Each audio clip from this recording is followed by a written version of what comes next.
All right, let's just dive right into this explainer and completely transform those dry lecture notes into your ultimate survival guide. Whether you're aiming to actually master English grammar for the real world or, you're just trying to absolutely ace your upcoming communication exam, you are in the exact right place. We are going to take a massive amount of information and organize it so you can actually remember it and, more importantly, use it. So, here is our game plan for today.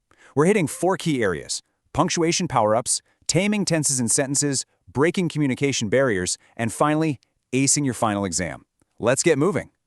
Starting off with Part 1, punctuation power-ups. We're looking at the micro foundations right now.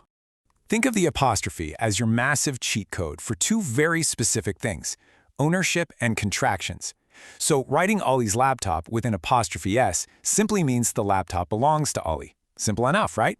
Or you can use it to smash 2 words together, turning I am into I'm. But here's a golden rule. Absolutely never use it just to make a word plural.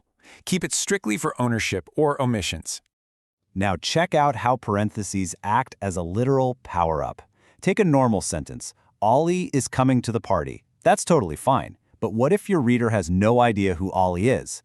Boom! By dropping in my cousin inside parentheses, you insert that extra super helpful context without ruining the structural flow of your sentence at all. It's like a neat little side note for your reader.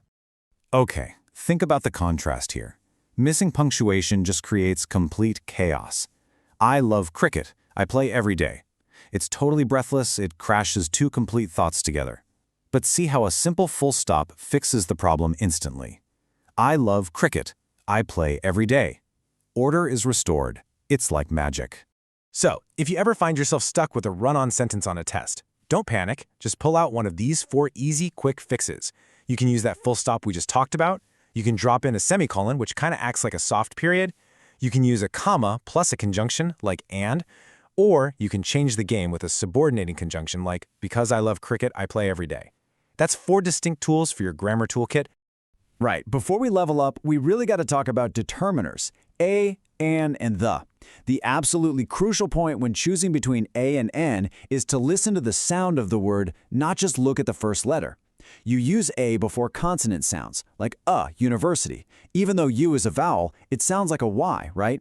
And you use an before vowel sounds, like an hour, because that H is completely silent.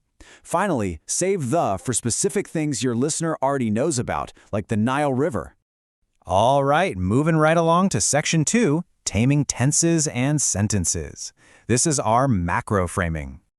You know how verb tenses can feel like a total jigsaw puzzle? Well, this matrix completely synthesizes all those messy formulas into one perfectly organized grid. If you want to talk about facts and habits, you just stay in the simple column. If the action is literally happening right now, use continuous, like I am studying. And if it started in the past but connects to the present, you go with the perfect tense, like I have completed my assignment. Visualizing tenses like this totally stops you from trying to blindly memorize rules and helps you actually see the logic of time. Now, to get your subjects and verbs to agree flawlessly, you need to treat these rules like unlockable skills. Singular subjects need singular verbs. Makes sense. But here are the hacks. When you use and, like Ali and Ahmed, it instantly becomes a plural subject. Even more importantly, keep in mind that tricky words like everyone or somebody actually act as singular subjects. Everyone is present, not everyone are present. And actually, scratch that. Here's the weirdest one. Blocks of time or money are singular too. 5 years is a long time. Sounds strange, but it's true. All right, once your verbs are locked in, you can build a literally bulletproof English sentence by dropping your words into this exact sequential formula. Subject, then verb, then indirect object, direct object, place, and finally time. For example, I gave Ollie a book at university yesterday. If you follow this architecture, your sentences will never, ever sound disorganized. But hold on a second. We just built the perfect sentence using flawless grammar and syntax. But think about your own life. Why do we still have these massive, incredibly frustrating misunderstandings in the real world, even when we speak perfectly? I mean, we've all been there, right? Which brings us to Section 3, breaking communication barriers, the meta-human interaction.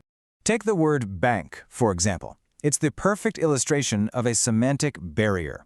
This is where the exact same word has completely different meanings, causing instant confusion.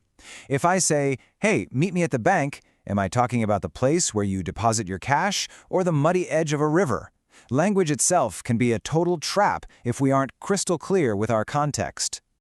But honestly, semantics are just the tip of the iceberg. So much of our poor communication boils down to, well, our own egos. Let's break down psychological barriers. Take filtering.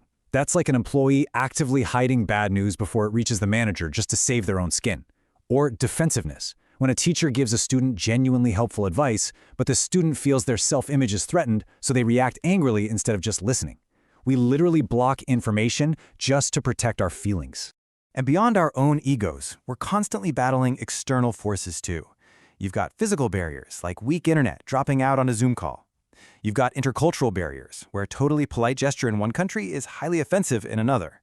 And let's definitely not forget the ultimate environmental barrier, information overload. You know the feeling, when a teacher drops 100 slides on you the night before an exam? Yeah, no way. Your brain simply shuts down and communication fails entirely. Okay, finally, Section 4, acing your final exam, the big payoff. So if you're gearing up for a ComSat-style final, this vividly breaks down exactly where your points are heading. You're looking at Section A with 20 marks for multiple-choice questions. Section B with 20 marks dedicated to short, punchy 5-mark definitions. And then the heavyweight Section C, carrying a massive 30 marks for in-depth, long questions. And what's actually going to be in those sections? Well, here are your absolute highest priority topics. Do not walk into that exam room without fundamentally understanding presentation skills, plagiarism rules, how to write a killer resume, the communication barriers we literally just discussed, and the rules for verb tenses and subject-verb agreements. These concepts are pretty much guaranteed to heavily populate both your rapid-fire MCQs and those giant 30-mark long questions. So, we've broken down the micromechanics of the English language and decoded the psychology of exactly why people misunderstand each other. Armed with these cheat codes, you are more than ready to crush this exam. But way more importantly, you are fully equipped to communicate flawlessly out there in the real-world workplace. Thanks so much for joining me on this explainer. So my question to you is, what communication barriers are you going to start breaking down in your own life today?